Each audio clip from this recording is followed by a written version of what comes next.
అంకాపూర్ మాది.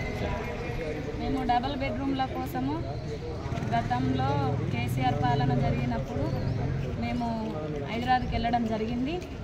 అక్కడ మేము హైదరాబాద్కి వెళ్తే మమ్మల్ని పంజాగుట్ట పోలీస్ స్టేషన్లో 2 రోజులు పెట్టి కేసు పెడితే ఎక్కడ వాళ్ళు ఇబ్బందులలో పడి వాళ్ళ పరుగు పోతుందని చెప్పేసి వాళ్ళు వెనుకకు తగ్గి మాకు నచ్చజెప్పి ఇల్లు కట్టిస్తాము అని నచ్చజెప్పి మమ్మల్ని రిటర్న్ పంపించిన 6 నెలల దాకా కూడా మళ్ళీ మాకు అధికారుల నుంచి ఎలాంటి సమాధానం రాకపోవడంతో మేమే అక్కడ ఎక్కడైతే ఖాళీ స్థలం ఉందో అక్కడ గుడిసెలో వేసుకొని ఉంటామని గుడిసెలు వేసుకోవడం జరిగింది. దాంతో ప్రభుత్వం దిగొచ్చి శంకుస్థాపన చేసి డబుల్ బెడ్రూమ్లు కట్టడం ప్రారంభించింది. డబుల్ బెడ్రూమ్లు కట్టడం ప్రారంభించేటప్పుడు లిస్టు తయారు చేసి అసలు లేని వాళ్ళు ఎవరు అని చెప్పేసి ఇండ్లు లేని వాళ్ళ పేర్లు తీసిరు. అందరి అప్పుడు ఫస్ట్ లిస్టులో మా పేర్లు ఉండే. ఫస్ట్ లిస్టులో ఉండే ఇల్లు కట్టడం పూర్తయ్యేసరికి మేము పంజాగుట్టకు పోయిన వాళ్ళ పేర్లు అన్నీ ఫస్ట్ లిస్టులో ఉండే. ఇప్పుడు ఇండ్లు కట్టడం పూర్తయ్యేసరికి మా పేర్లు తొలగించి మధ్యలో పేర్లు పలుకుబడి ద్వారా ఇంకా కొంతమంది సపోర్ట్ ద్వారా అది ఏ రకంగా వచ్చిందో, డబ్బు ద్వారా వచ్చిందా, ఎట్లా వచ్చిందా అన్నది వాస్తవం అయితే మాకు తెలియదు. కానీ అసలుకే లేనోళ్లకు ఇవ్వకుండా ఉన్నోళ్ళకి ఇచ్చిర్రు. మాకు మాత్రం అన్యాయం చేసిర్రు. అది ఎవరు అన్యాయం చేసినా సరే కానీ మేము మాత్రం కలెక్టర్ ఆఫీస్కి వచ్చి కలెక్టర్ ద్వారా మాకు న్యాయం జరగాలని కోరుకుంటున్నాం. ఒక్కొక్క ఇంట్లో 2-3 వచ్చింది ఇండ్లు. మాకు అసలుకే లేదు. మేము కిరాయి ఇండ్లలో బతుకుతున్నాము. నాటి నుంచి నీటి దాకా మేము కిరాయి ఇండ్లలో బతుకుతున్న వాళ్ళకు లేదు. ఇండ్లు ఉండి అమ్ముకున్న వాళ్ళకు వచ్చింది. ఇండ్లు ఉన్నోళ్ళకి ఇచ్చిర్రు, జాగాలు ఉన్నోళ్ళకి ఇచ్చిర్రు. మరి మేమేం పాపం చేసినాం? మాకెందుకు ఇస్తలేరు?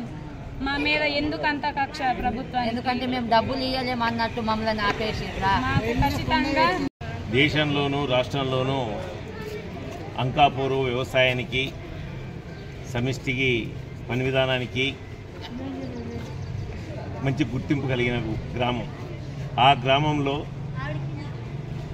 ఇల్లు లేని పేద కూలీలు, కిరాయికుంటున్న పేద కూలీలు మాకు డబుల్ బెడ్రూమ్లు కావాలి, లేదా ప్రభుత్వ భూమిని మేము కబ్జా చేసుకొని మేము గుడిసెలు వేసుకుని నివాసం ఉంటామని చెప్పేసి టీఆర్ఎస్ బీఆర్ఎస్ ప్రభుత్వ హయాంలో ప్రయత్నం చేశారు.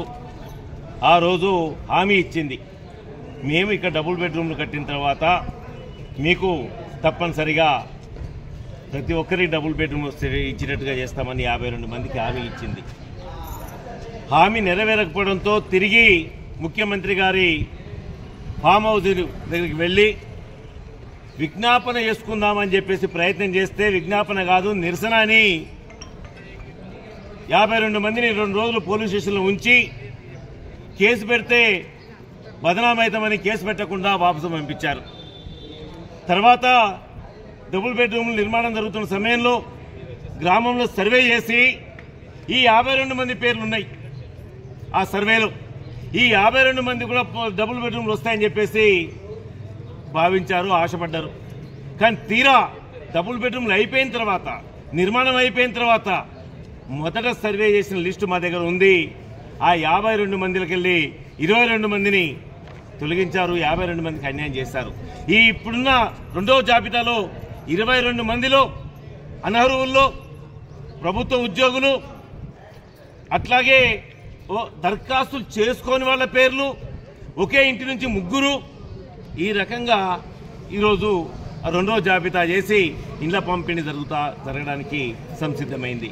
అందుకనే ఈరోజు కలెక్టర్ గారికి వచ్చాం, కలెక్టర్ గారికి విజ్ఞప్తి చేశాం. సబ్ కలెక్టర్తో ఎంక్వైరీ చేస్తామని చెప్పేసి జిల్లా అధికారులు హామీ ఇచ్చారు. అట్లాగే మేము సబ్ కలెక్టర్ గారి దగ్గర కూడా వెళ్తే ఇది నిజమే, ఎంక్వైరీ చేయాల్సిందే, కానీ మాకు పైనుంచి రావాలి అని చెప్పేసి చెప్పడంతో ఇవాళ మేము పనిచేసాం. అందుకని ఇక్కడ మేము విజ్ఞప్తి చేస్తా ఉన్నాం, డబుల్ బెడ్రూములు ప్రారంభానికి ఒత్తిడి తెచ్చిన 52 మందికి న్యాయం జరగాలని చెప్పేసి ఈ సందర్భంగా సిపిఐఎంఎల్ మాస్ లైన్ ప్రజాపంద పార్టీగా మేము డిమాండ్ చేస్తా ఉన్నాం.